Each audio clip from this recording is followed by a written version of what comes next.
2021 Polestar 1 is a plug-in hybrid concept car brought to life. The first offering from Volvo's electric luxury performance brand brings a Swedish take on exclusivity, technology, and design. Ready or not, another automotive brand will hit the already crowded market in February 2020. That brand is Polestar, a joint venture between Volvo and its parent company, Chinese automaker Geely, and its first product is, naturally enough, the 2021 Polestar 1. Unlike the way that Mercedes-AMG models generally are hot-up Mercedes-Benz S, Polestar models will not be modified Volvos. They will be unique vehicles, though they will share parts, platforms, and architectures with their corporate siblings. Polestar has its own headquarters located in Volvo City in Gothenburg, Sweden.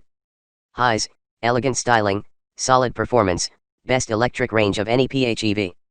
As a high-end 2+2 Grand Tourer with a plug-in hybrid powertrain, think of the Polestar 1 as a Swedish take on a BMW 8 Series coupe. You'll be able to buy one through Polestar dealers, which will be primarily sales showrooms located in affluent city centers or shopping malls. Each Polestar store will be owned by an existing Volvo dealer, though only a minority of Volvo outlets will get one. Maintenance and service will be handled at these associated Volvo shops, though Polestar owners won't see this, as the cars will be picked up and returned to them at their convenience. Limited production, limited use. The One is built on a shortened version of Volvo's highly flexible SPA platform, which undergirds its XC90, S90, and V90 models. To produce a more closely coupled coupe, 7.9 inches were cut between the wheels of the short wheelbase S90 and about 7 inches were chopped off the rear overhang.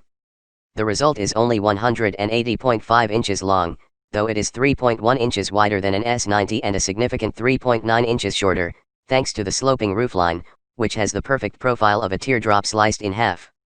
The One exhibits a lovely, understated elegance that avoids the more pronounced flamboyance that has infected the German luxury brands. The bodywork is all carbon fiber, except for the bumpers, in order to reduce weight and achieve sharper character lines than what can be drawn in steel. Those carbon fiber body panels are said to be 500 pounds lighter than steel ones would have been. They're also likely cheaper, as too few ones will be built to justify the expense of metal stamping dies. Only 500 examples will be built per year and only for 3 years. A mere 150 of them will make it to the United States per annum.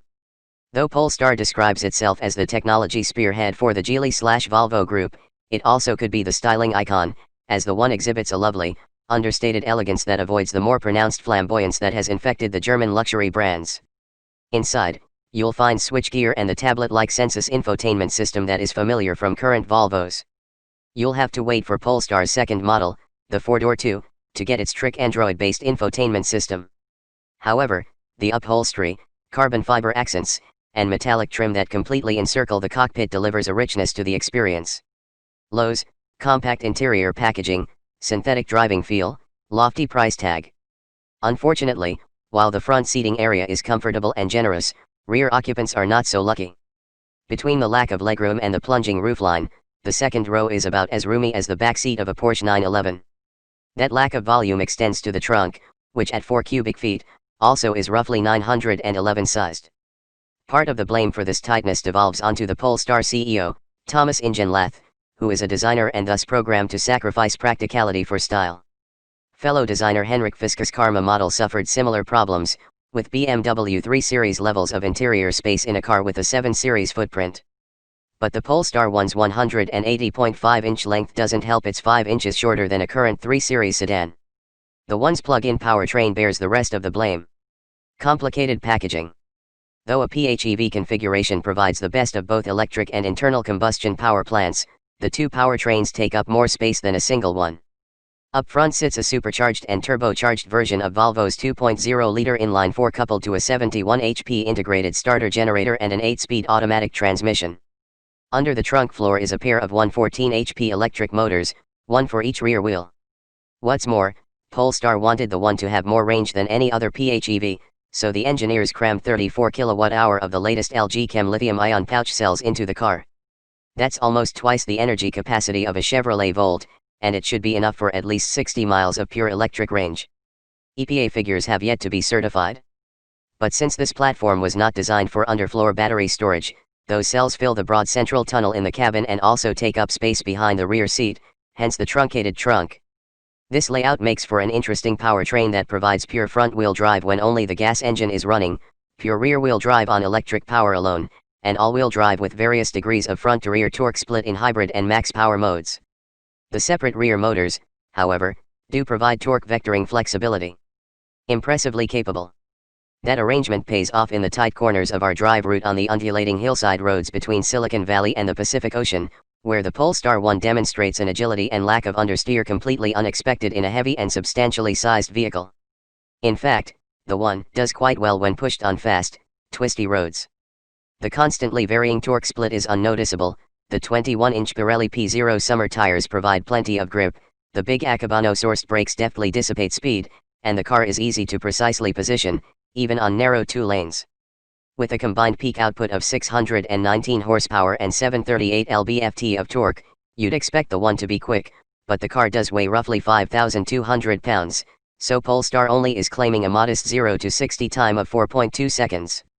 That's hardly slow, but far from the sub-3 second times posted by quicker electric cars, such as the Tesla Model S and the Porsche Taycan, although we have yet to confirm the Taycan's acceleration for ourselves.